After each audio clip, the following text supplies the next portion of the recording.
যে কোনো প্রকার আইনের ব্যত্যয় ঘটিয়ে কোনো লাইসেন্স প্রদান করা যাবে না। বিশেষ করে রাজধানীর ঘনবসতিপূর্ণ এলাকায় কোনো প্রকার কেমিক্যাল কারখানার অনুমোদন দিলে বছরের পর বছর এ ধরনের দুর্ঘটনা ঘটবে।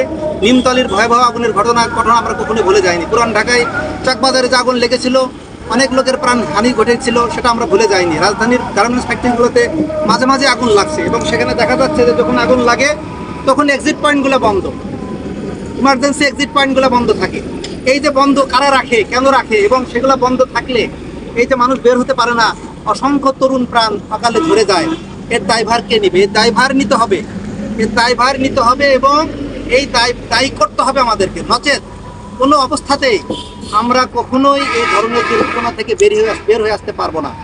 তাই আশা করি, সাধারণ জনগণ আশা করে যে দেশের রাষ্ট্রযন্ত্র এ ধরনের দুর্ঘটনা কবলিত অবস্থার হাত থেকে দেশকে রক্ষার জন্য, জনগণের জানমাল রক্ষার জন্য অবশ্যই লাইসেন্স প্রদান করার ক্ষেত্রে খুব স্ট্রিক্ট হবেন।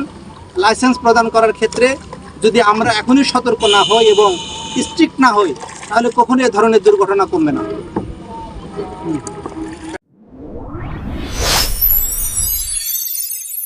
Voice of Atikullah Arefin Rasel.